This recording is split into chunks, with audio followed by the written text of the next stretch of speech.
Eu te convido a abrir sua Bíblia no Evangelho de Mateus, capítulo 13, versículos 31 e 32.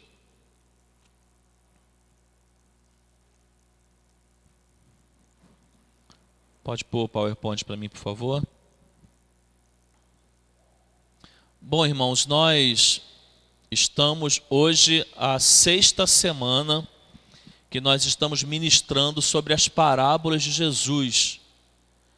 Foi um planejamento meu de mensagens para toda quinta-feira. Então, toda quinta-feira eu estou trazendo uma parábola de Jesus e ministrando a partir dela. E a ideia é irmos até o final do ano com essas ministrações.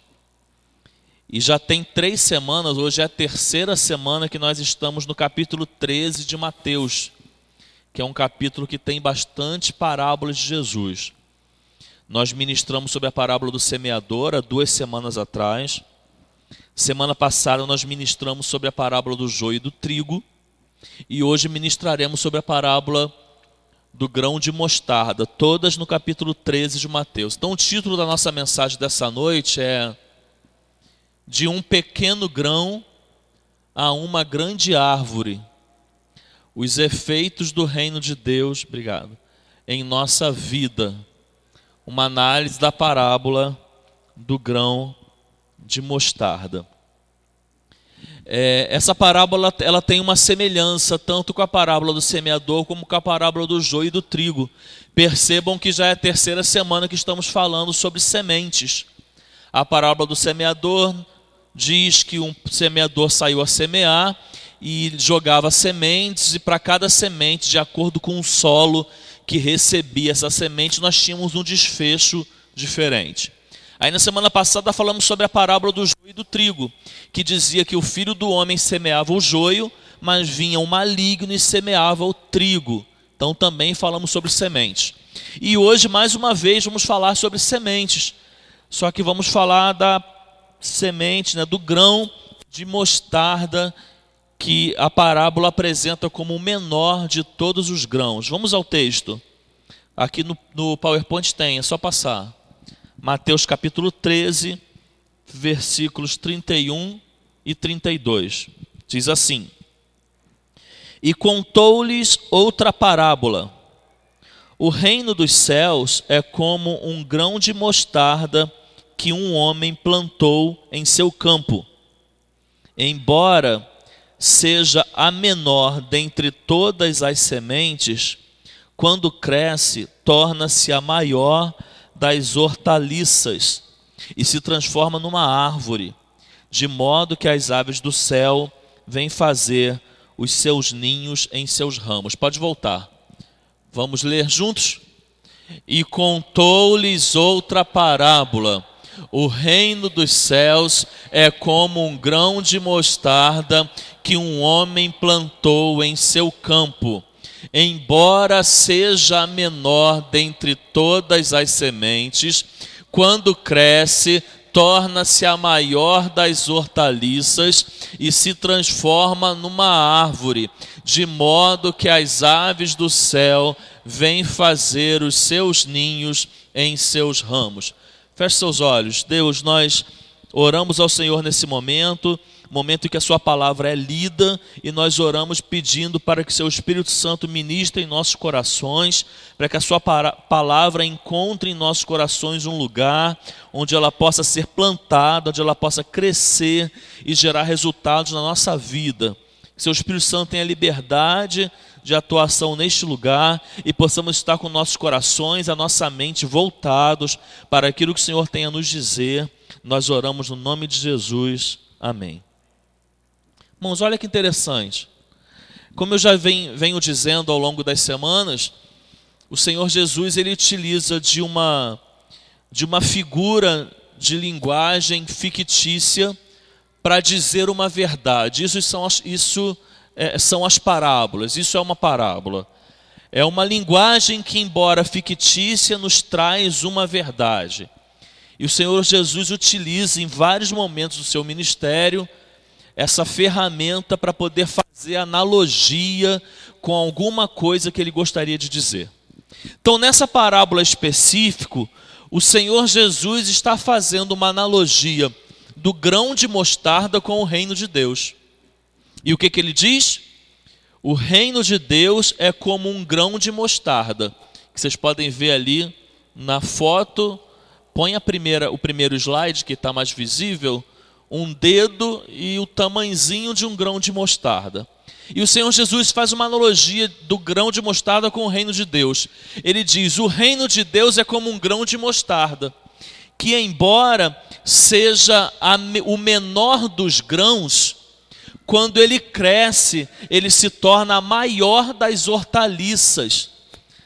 E assim como eu falei semana passada, eu vou ser bem sincero, eu não entendo nada de plantação. Assim como eu disse que eu não entendo nada de trigo, eu não entendo nada de grão de mostarda. Eu nunca nunca plantei um grão de mostarda.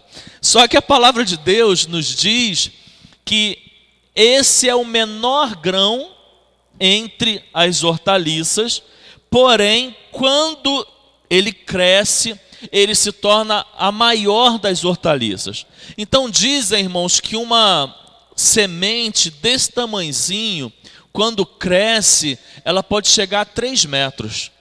Dizem que a hortaliça, da mostarda, ela pode chegar a 3 metros e se tornar a maior das hortaliças, embora seja o menor grão. A explicação, irmãos, dessa parábola, no sentido real, uma explicação dentro do contexto real, é o seguinte: quando o Senhor Jesus ele inicia o seu ministério, o Senhor Jesus está instaurando o reino de Deus na terra. Ele vem para implantar o reino de Deus, anunciar o reino de Deus, o domínio do reino de Deus sobre a terra. E o Senhor Jesus, irmãos, ele não foi aceito por muitos. Ele foi rejeitado por muitos. Muitos não viam em Jesus um Messias. Muitos pensavam que Jesus era uma fraude. Muitos pensavam que Jesus não era verdadeiramente o Messias. Então, naquele contexto em que Jesus diz essa palavra, naquele contexto em que Jesus conta essa parábola, ele está simplesmente dizendo que o reino de Deus, naquele momento, implantado por ele, embora tão pequeno como um grão de mostarda, tão pequeno ao ponto de não ser aceito, tão pequeno ao ponto de não ser compreendido por muitos, ele se tornaria, e aí o Senhor Jesus está falando de forma profética, ele se tornaria um reino tão grande, que assim como o grão de mostarda que começa pequeno e se torna a maior das hortaliças, assim também aconteceria com o reino de Deus, que ali implantado pelo Senhor Jesus, que ali anunciado pelo Senhor Jesus, ele tomaria proporções grandes, ele teria alcances grandes, e não seria insignificante, mas pelo contrário, ele sairia de insignificante para algo extraordinário, de pequeno para grande. Essa é a explicação dentro de um contexto real do que diz a parábola. Só que nessa noite, irmãos, eu quero não falar diretamente do contexto real do qual a parábola está inserida. Eu quero falar de algo que tem uma ligação com a mensagem central, mas não é exatamente isso que Jesus dizia. Na linguagem da pregação, eu vou usar hoje uma alegoria. Eu estou pegando um texto bíblico e vou fazer uma alegoria com isso. A explicação real da parábola é essa. Jesus está falando do reino de Deus, que embora pequeno e desprezado por muitos, se tornaria um grande reino. Por isso que ele compara com um grão de mostarda. Só que o que eu quero ministrar nessa noite, irmãos, é sobre o efeito do reino de Deus individualmente na nossa vida. O efeito do reino de Deus em nós. Todos nós aqui temos uma caminhada cristã e uma experiência com o reino de Deus, uma experiência com o Senhor Jesus. Em um determinado momento, esse reino de Deus ele foi plantado no nosso coração, ele foi plantado na nossa vida. E plantado, irmãos, tal como um grão de mostarda, plantado tal como uma pequena semente. Mas a vida cristã, irmãos, ela precisa produzir em mim, produzir em você, produzir em nós um amadurecimento. A vida cristã precisa produzir em cada crente um estágio onde isso vá crescendo, tal como o grão de mostarda. O reino de Deus, a nossa relação com o Senhor Jesus, a nossa relação com o reino de Deus, ela começa pequena, com uma pequena semente plantada no nosso coração, mas ela precisa crescer, e ao crescer, ela precisa gerar maturidade cristã. É sobre isso que eu quero ministrar essa noite. Por quê, irmãos? Porque a maturidade, ela faz parte da vida. Nós, na nossa vida secular, nós amadurecemos. Nós nascemos, somos crianças e vamos crescendo e vamos amadurecendo. E esse amadurecimento, ele traz significâncias na nossa vida, efeitos positivos na nossa vida. Só que a vida cristã, irmãos, ela também precisa produzir amadurecimento. Não tem como a gente ficar anos e anos caminhando na vida cristã e sendo como um bebezinho, sendo como alguém que não tem maturidade cristã. A gente precisa, com o tempo de vida cristã, irmãos, adquirir maturidade, adquirir ensinamentos que façam com que a gente olhe para trás, em algum momento pense até diferente de como quando pensávamos. Mas por que pensamos diferente? Porque a caminhada cristã gerou em nós maturidade. A caminhada com o Senhor gerou em nós maturidade. E enquanto eu meditava nesse texto, nessa parábola, o Senhor me trouxe um outro texto que se encaixa muito bem com esse sentido de maturidade individual, maturidade de vida cristã. O Senhor Jesus me trouxe o texto do apóstolo Paulo, lá em 1 Coríntios capítulo 13, versículo 11, pode passar, perdão, já está? Que diz: quando eu era menino, falava como menino, pensava como menino e raciocinava quando menino. Quando me tornei homem, deixei para trás as coisas de menino. Vamos ler? Quando eu era menino, falava como menino, pensava como menino e raciocinava quando menino. Quando me tornei homem, deixei para trás as coisas de menino. Como eu disse, irmãos, estamos falando necessariamente nessa noite sobre o efeito do reino de Deus na nossa vida, que precisa gerar em nós maturidade. Nesse sentido, irmãos, não dá para caminhar na vida cristã e continuar sendo um grãozinho de mostarda. Não dá para caminhar na vida cristã e continuar sendo aquela mesma semente que foi plantada na nossa vida talvez há 10, 20 anos atrás. A vida cristã, a caminhada com o Senhor, precisa gerar em nós maturidade cristã. E esse capítulo que nós lemos, onde o apóstolo Paulo diz, que é o capítulo 13 de 1 Coríntios, não dá para apenas ler essa palavra do apóstolo Paulo e não se atentar ao que diz todo o capítulo. Porque todo o capítulo de 1 Coríntios, embora seja um capítulo curto, tem apenas 13 versículos, ele nos traz conselhos, principalmente características do que é uma vida cristã que alcança ou tem alcançado maturidade. O primeiro ensinamento que eu quero compartilhar com os irmãos nessa noite, podem preencher no seu esboço, é que experiências com Deus geram amadurecimento. Experiências com Deus geram amadurecimento. Irmãos, não é uma regra o que eu vou dizer, não é uma regra. Mas a tendência é, quanto mais experiente, mais maduro. Não é uma regra, mas é uma tendência. Quanto mais experiente, mais maduro. Exemplo, um relacionamento conjugal. Quando um casal recém-casado inicia na vida conjugal, lhe faltam experiências do dia a dia, experiências da vida conjugal.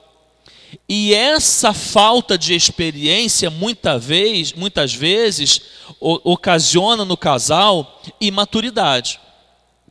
É muito comum um casal recém-casado ter problemas, por exemplo, com ciúmes.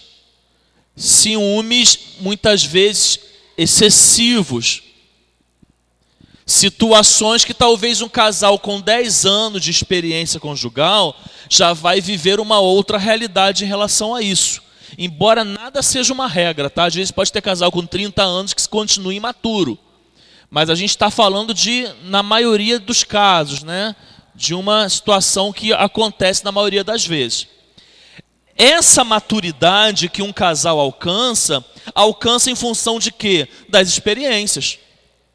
As experiências, aquilo que foi vivendo dia a dia, muitas vezes aquela briga que ocasionou lá nos primeiros meses de casamento, que ocasionou no primeiro ano, e foi aprendendo com aquilo, e foi aprendendo, e quando nós vamos aprendendo, na maioria das vezes nós vamos amadurecendo. Na vida cristã, irmãos, o amadurecimento se dá com as experiências com Deus.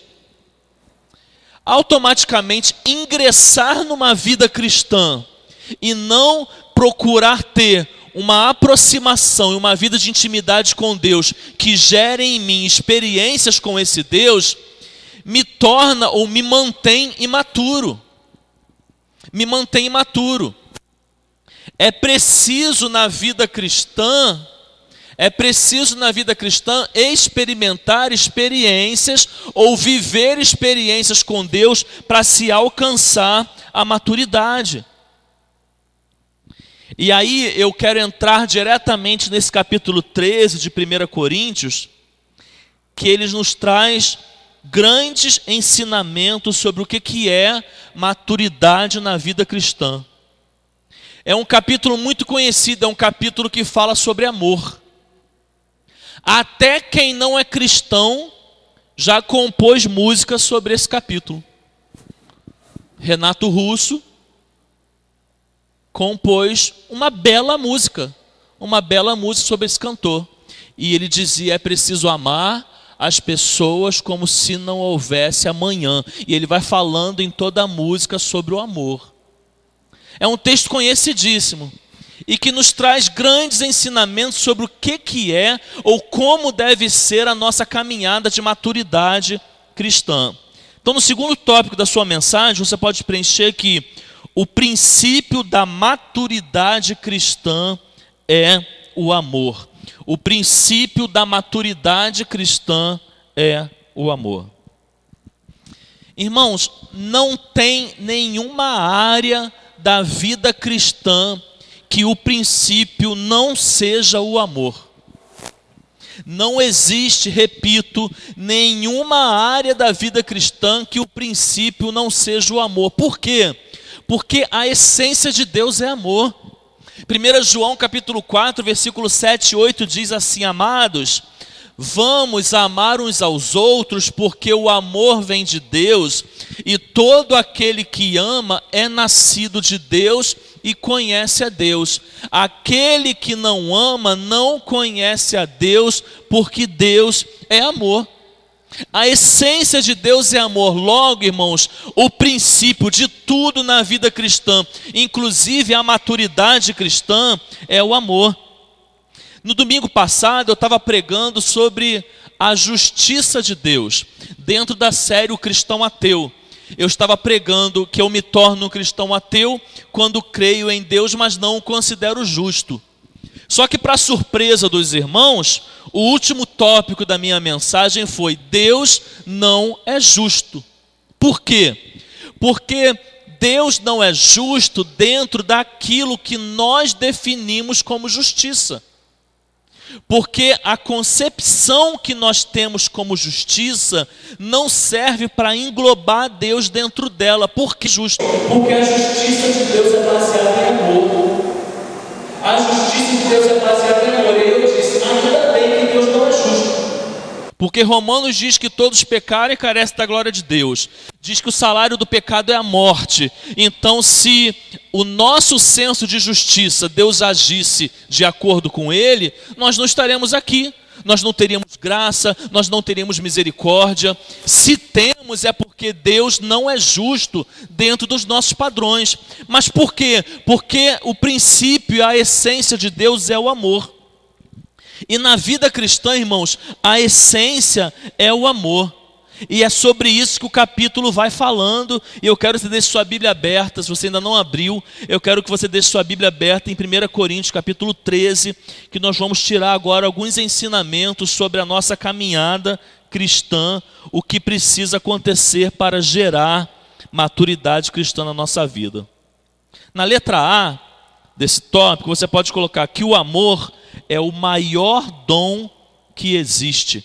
1 Coríntios capítulo 13, versículo 1 diz: ainda que eu fale as línguas dos homens e dos anjos, se não tiver amor, serei como o sino que ressoa ou como o prato que retine. Irmãos, nós sabemos que dentro de um contexto bíblico, o amor não é um dom, o amor é um fruto do Espírito Santo. Gálatas 5:22 apresenta o amor como fruto do Espírito Santo. Quando eu digo, irmãos, que o amor é o maior dom, é no sentido em que o versículo se encontra. Porque o versículo está falando sobre alguns dos dons do Espírito. E ele está dizendo, ainda que eu fale língua dos homens, dos anjos, se eu fizer isso sem amor, não adianta nada. Não adianta nada. Automaticamente, irmãos, ir lá em 1 Coríntios capítulo 12 e aprender sobre os dons, se você nunca foi, você pode dar uma ida até lá, 1 Coríntios capítulo 12, de 7 a 10, que diz assim: a cada um, porém, é dada a manifestação do Espírito visando ao bem comum. Pelo Espírito, a um é dada a palavra de sabedoria, a outro, pelo mesmo Espírito, a palavra de conhecimento, a outro, fé, pelo mesmo Espírito, a outro dons de curar, pelo único Espírito, a outro poder para operar milagres, a outro profecia, a outro discernimento de espíritos, a outro variedade de línguas e ainda a outro interpretação de línguas. Aí o apóstolo Paulo vem mais à frente no capítulo 2, no capítulo 13, e diz: ainda que eu fale língua dos anjos, dos homens, ou qualquer outra coisa, se eu não tiver amor, não adianta nada. Automaticamente, irmão, se eu mergulho numa vida cristã, mergulhada talvez, interessada nos dons do Espírito, se eu faço isso, mas eu não amo o meu próximo, eu não estou crescendo espiritualmente. Logo, eu não estou amadurecendo espiritualmente. Logo, precisamos amar uns aos outros. Precisamos amar dentro de casa. Não vou para muito longe não, porque às vezes a gente tem deixado de amar nas questões mais simples e mais próximas. A gente precisa amar dentro de casa. O esposo precisa amar a esposa o esposo, os pais, os filhos, os pais. Precisamos amar uns aos outros dentro da igreja. Precisamos amar uns aos outros ao ponto, irmãos, de não ficarmos discutindo ou ofendendo uns aos outros sem motivo aparente. Por quê? Porque vida cristã, amadurecimento de vida cristã é dada a partir do amor. Na letra B você pode preencher dons, conhecimento e fé. Não se comparam ao amor.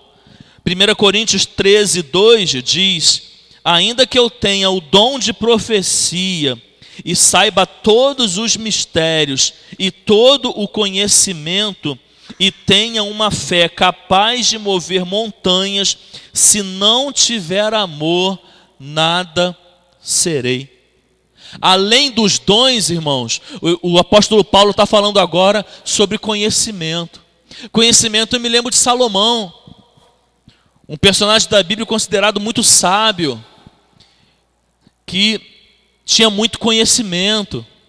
Conhecimento eu posso me lembrar de várias pessoas que eu conheço hoje, que se gabam ou se enchem pelo conhecimento que possuem. Tem pastor, irmãos, que é apresentado na igreja com a formação acadêmica que ele tem.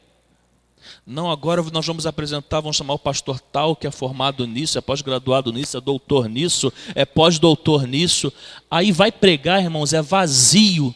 Tem tanta formação acadêmica e não tem a unção do Espírito. Não estou dizendo que é regra, não. Eu estou dizendo que o que a palavra de Deus está me dizendo. Que conhecimento, que dom, não é aquilo que amadurece a vida cristã. E nem a fé, para espanto nosso, nem a fé. A Bíblia, a palavra de Deus usa o mesmo grão de mostarda para dizer que aquele que tem uma fé tão pequenininha, do tamanho de um grão de mostarda, pode fazer coisas sobrenaturais. Né? E aí ele usa uma linguagem figurada para dizer de um monte. Não que a pessoa vá conseguir mudar um monte de lugar, mas para poder trazer o entendimento do tamanho da fé. Aí o apóstolo Paulo diz: dons, conhecimentos e fé, sem amor não vale nada.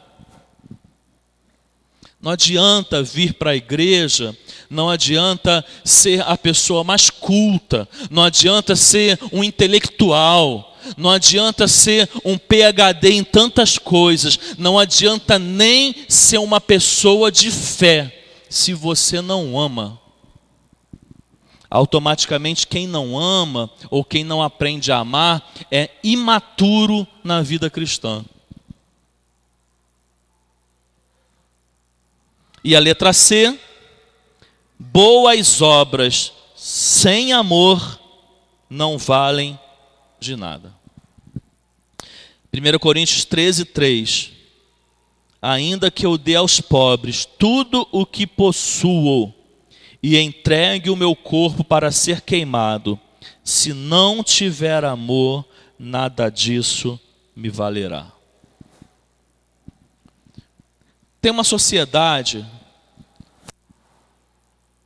que inclusive a igreja questiona, com muitas pessoas que fazem parte dessa sociedade, que essa sociedade prega as boas obras. E muitos dos que estão lá, que são crentes, entram nessa linha. Não, mas eu estou aqui porque aqui a gente tem um trabalho muito forte de caridade, de ação social. Existem muitas boas ações, dentro e fora da igreja. O Criança Esperança, LBV, vários projetos que a nossa instituição, que a nossa sociedade tem. A própria igreja tem alguns projetos, mas o apóstolo Paulo me diz que boas obras sem amor não me valem de nada. Então, recapitulando, dom, conhecimento e fé e boas obras sem amor é imaturidade cristã e não maturidade cristã. Agora, no terceiro ponto da nossa mensagem, nós vamos ver as características que tem, a partir desse capítulo, quem busca ou quem tem buscado maturidade na vida cristã. Aí nós vamos ver agora quais são as características do crente que é maduro ou busca ser maduro na vida cristã. Então, terceiro ponto, características de maturidade na vida cristã. Letra A, ser paciente. 1 Coríntios 13:4, o amor é paciente. Ser paciente. Olha o significado mais simples de paciência. Paciência é uma virtude do ser humano baseada no autocontrole emocional, ou seja, quando um indivíduo suporta situações desagradáveis, injúrias e o incômodo de terceiros sem perder a calma e a concentração. E aí, irmãos, a palavra de Deus está nos ensinando que se eu estou há 10 anos na vida cristã, e hoje eu olho para trás e eu não me vejo mais paciente do que eu era há 10 anos atrás, quando essa semente foi plantada no meu coração, eu estou imaturo, ou talvez eu continue sendo um grãozinho de mostarda na vida cristã. Caminhar na vida cristã e não permitir que o Espírito Santo de Deus gere em mim paciência, me torna imaturo na fé. Imaturo.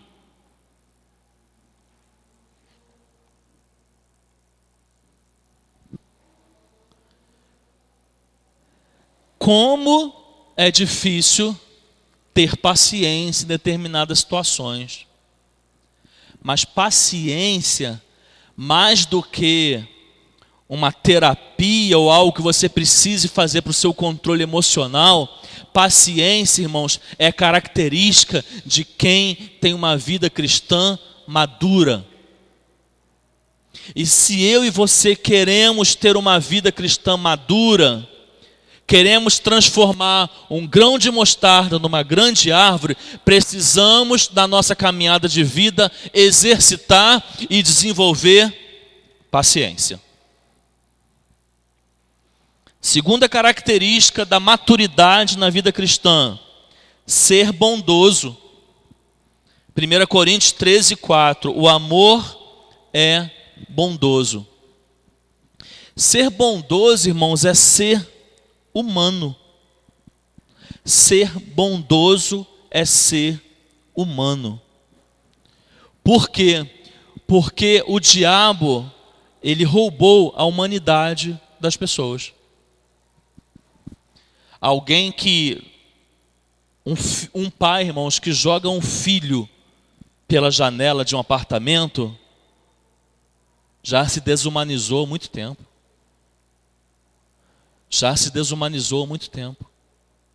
Alguém que tem o prazer de ferir o outro, já se desumanizou faz tempo. Então, ser bondoso é ser humano. Você conhece alguém ruim? Alguém malvado?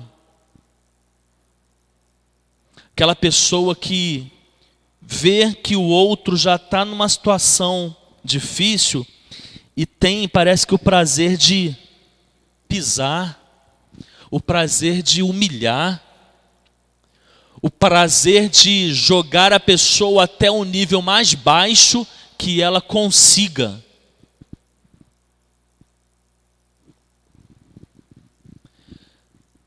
Parece que é muito fácil analisar essa característica, ser bondoso. Mas é o que a nossa sociedade mais tem necessitado, irmãos. Uma das coisas que ela mais tem necessidade: bondade. Bondade. Não é aquela bondade de semana natalina que muitas vezes a sociedade é tomada e o coração se quebranta um pouco. Aí passa ano novo, começa janeiro, a maldade vem de novo. Não, é bondade em todos os momentos da relação. E quem não desenvolve bondade, quem não é bom de coração, não é maduro espiritualmente. Terceira característica é não ser invejoso. O amor não inveja. A primeira definição, irmãos, de inveja, ela vai dizer que inveja é aquele que, o invejoso é aquele que deseja o que o outro tem. Mas não é só isso. Porque muitas vezes você pode olhar o que o outro tem, desejar de uma forma positiva conquistar aquilo que o outro conquistou, e você buscar caminhos legais e morais que te levem a conquistar aquilo também. Mas o invejoso é aquele que deseja o que o outro tem e deseja que aquilo que ele tem ele perca. Ele não só deseja ter o que o outro tem, mas ele também deseja que o outro perca, não tenha mais aquilo que ele conquistou.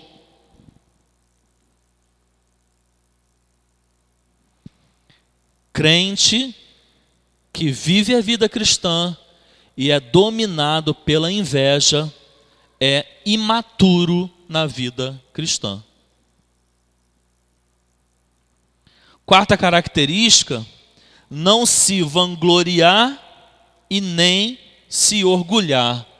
Não se vangloriar e nem se orgulhar. 1 Coríntios 13:4, o amor não se vangloria, o amor não se orgulha.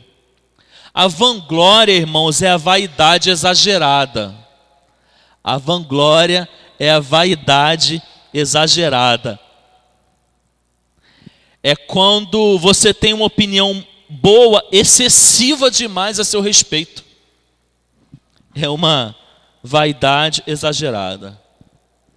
O problema, irmãos, é que geralmente a pessoa que se vangloria e se orgulha, ela muitas vezes, além de ter uma opinião muito boa, excessiva a seu respeito, ela desmerece a glória do outro. Desmerece até a glória de Deus, às vezes. E o crente que caminha na vida cristã, se vangloriando e se orgulhando do que faz ou do que tem, é um crente imaturo na vida cristã. A gente brinca no Ministério de Louvor com Caleb dizendo que ele é vaidoso, mas é só vaidoso, tá? Ele não se vangloria nem é orgulhoso, não. É só vaidoso só. O cabelinho dele sempre com gel, sempre arrumadinho. Então a gente fica encarnando nele. Quinta característica, não podia perder a deixa, né, Caleb? Quinta característica, não maltratar as pessoas. O amor não maltrata. Você já viu um crente maltratando uma pessoa? Que coisa feia. Aquele crente que vai no restaurante e aí ele senta lá numa mesa e vem alguém que está ali trabalhando para sustentar a sua família. Vem para servir ele e às vezes alguma coisa acontece de errado. Aí aquele crente levanta cheio de autoridade e dá um sabão e humilha aquele garçom que está ali para servi-lo. Irmãos, isso é imaturidade espiritual. Porque o crente que vive em processo de maturidade não maltrata as pessoas. É aquele crente, irmãos, que o Espírito Santo gerou na vida dele um ensinamento. Sabe qual é o ensinamento? Que tudo pode ser dito, desde que se escolha a forma certa de dizer e o tempo de dizer. Porque tudo nessa vida pode ser dito, mas tem o tempo certo e a forma certa de dizer. Quem aprendeu isso é aquele que tem se tornado maduro na fé cristã. Próxima característica, não ser interesseiro. Versículo 5, o amor não procura seus interesses. Irmãos, como existe gente interesseira nesse mundo. Tem gente que se aproxima do outro e inicia uma relação por interesse. Por interesse. E aí tem uma coisa que o pessoal diz muito, mas infelizmente às vezes é verdade. Nunca meça a sua amizade quando está tudo bem com você.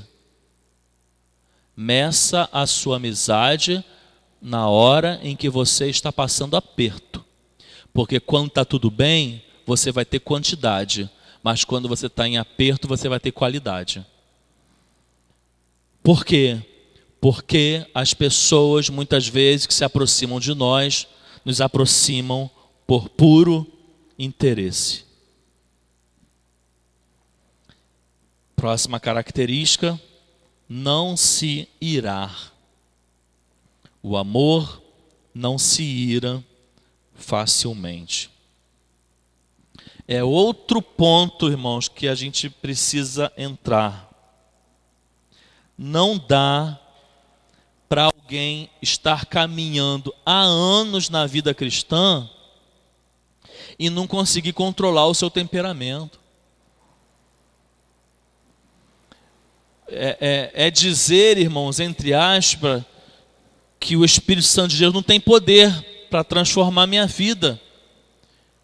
Porque, embora ninguém é de ferro, em algum momento todo mundo tem o seu momento de ira, mas o crente, irmãos, ele tem que ter um controle sobre o seu temperamento. Não dá para ele viver igual um barril de pólvora, não, que encosta nele, ele estoura. Ele sai de casa, ele briga com o cachorro, ele pega o carro, ele briga no trânsito, ele chega no trabalho, ele briga no trabalho, ele volta para casa, ele briga com a esposa, ele briga com o parente, ele briga com a sogra, ele briga com a mãe, ele briga com o irmão. Não dá, irmãos, não dá. Viver uma vida dominado pela ira significa que você é imaturo espiritualmente. Não dá para aceitar aquela frase da síndrome de Gabriela, não. Porque fulano, ele é assim mesmo, ele nasceu assim, ele vai crescer assim, ele vai morrer assim. Não, ele nasceu, primeiro que ele não nasceu assim, ele se desenvolveu assim, e quando Jesus entra na vida dele, ele deixa de ser assim. Então ninguém nasce assim, se desenvolve em função do meio que é criado, mas quando Jesus entra na vida, a pessoa deixa de ser assim, tem que deixar de ser assim. E deixar de ser assim é crescer na vida cristã.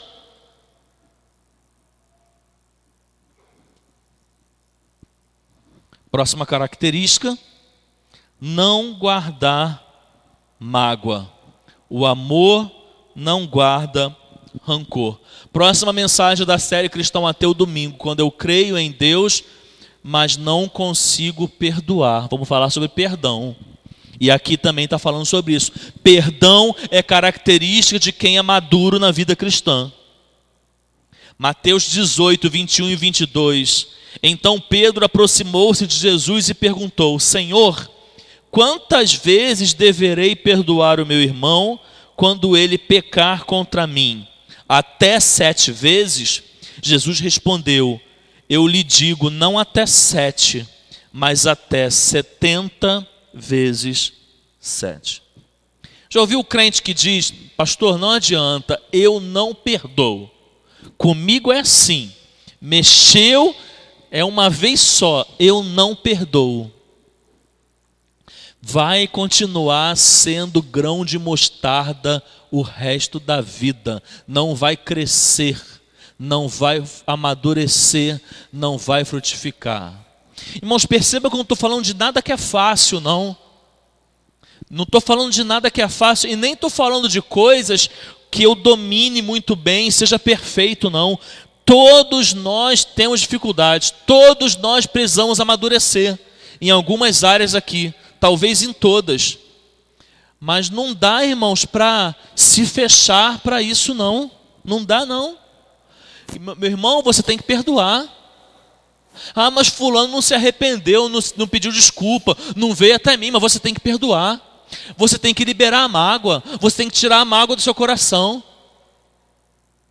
Sabia que mágoa leva à depressão? Sabia que acúmulo de mágoa guardada, passa-se anos, eu continuo com aquela mágoa, isso leva à depressão? Muitas vezes a pessoa que não perdoa fica ali se remoendo de mágoa, a outra já pediu perdão para Deus, já se entendeu, está vivendo a vida dela e você está aqui mergulhado em mágoas. Quando a palavra de Deus te ensina que tem que perdoar. O próprio Senhor Jesus, no Evangelho de Mateus, ele diz: quando você for no templo levar sua oferta ao Senhor, e ali você se lembrar que você tem algo contra o seu irmão, não entregue a oferta não, vai lá, se reconcilia com o seu irmão, depois você volta e entrega a sua oferta. Oferta aqui, irmãos, não quer dizer dinheiro não, oferta aqui quer falar de adoração. Não adianta vir para a igreja adorar ao Senhor se eu não perdoo aquele que me fez algo, e eu estou aqui, levanto a mão, ouço a mensagem, ouço a palavra, mas vou embora e continuo sem perdoar? Não dá, não. Por último, última característica de quem busca a maturidade é não se alegrar com a injustiça. O amor não se alegra com a injustiça, mas se alegra com a verdade. Se ele se alegra com a verdade, qual é o contrário, o oposto da verdade? A mentira. Na maioria das vezes, aonde tem injustiça, tem mentira. Você que é um crente em Cristo Jesus, você não pode aceitar na sua vida você ser dominado por questões que estejam envolvendo a mentira. Você não pode ser dominado pela mentira no seu local de trabalho. Você não pode ser dominado pela mentira dentro da sua casa, e muito menos na igreja.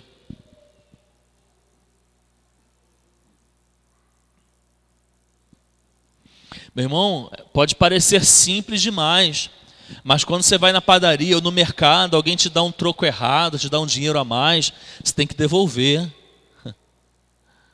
Porque o crente maduro é o que não se alegra com a injustiça.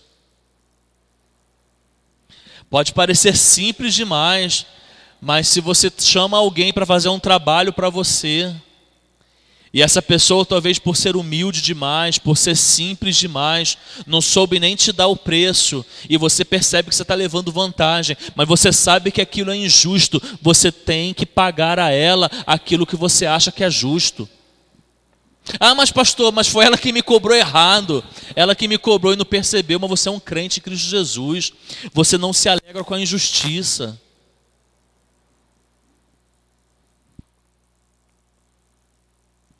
A conclusão, irmãos, é que todos nós precisamos amadurecer.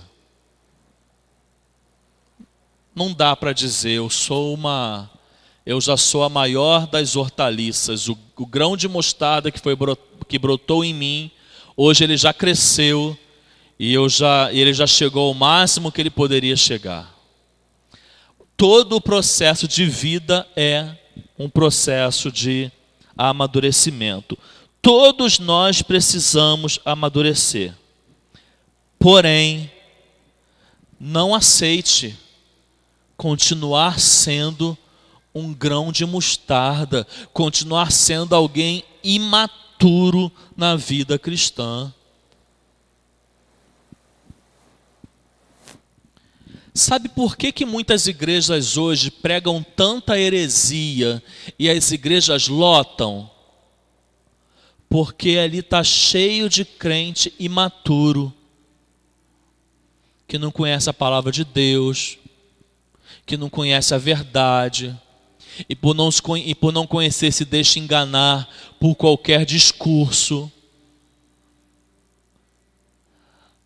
Tantas heresias são pregadas. Um dia desse eu vi no Facebook, não sei se é verdade, porque não dá para confiar em Facebook, mas não duvido não, do jeito que as coisas andam. O pastor estava pregando e incentivando aos irmãos a caminhar sobre a palavra. Então, meus irmãos, nós temos que caminhar sobre a palavra. Ele fez um ato profético. Vamos fazer um ato profético. Ele forrou o chão da igreja daqui até lá com a Bíblia, uma Bíblia colada na outra. Aí os irmãos vinham andando, pisando na Bíblia, era o ato profético. Como o crente tem que andar na palavra, os irmãos iriam andar pisando na Bíblia dentro do templo, como ato profético. E os cultos estão cheios disso, irmão. É ato profético para cá, é ato profético para lá. E por que muitas vezes esses lugares estão cheios de pessoas? Por imaturidade cristã.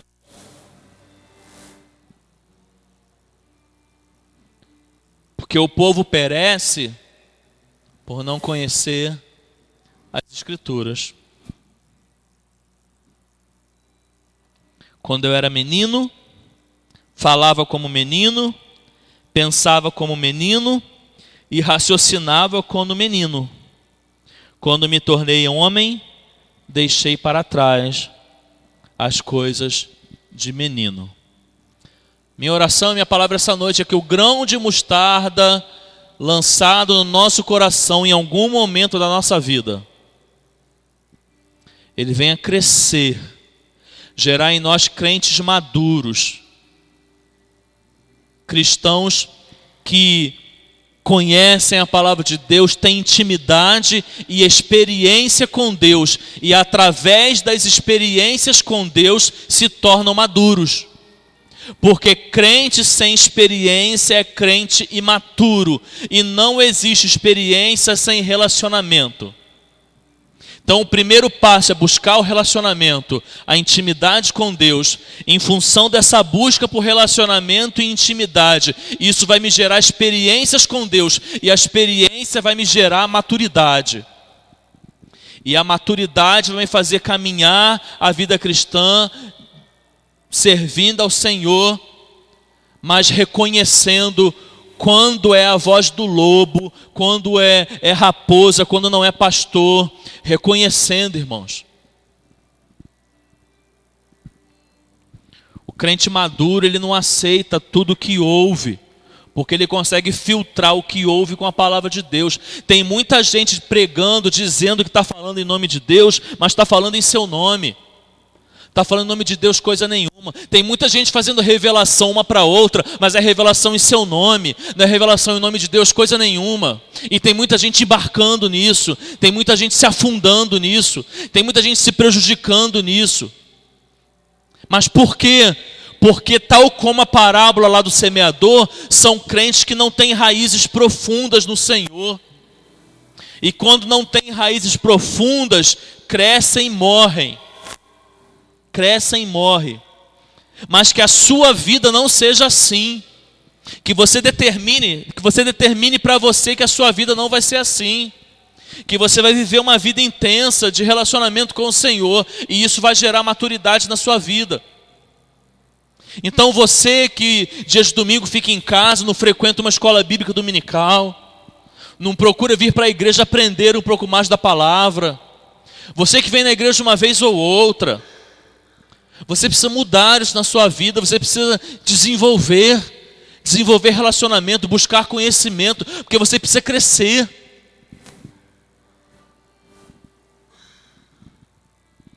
Você precisa crescer,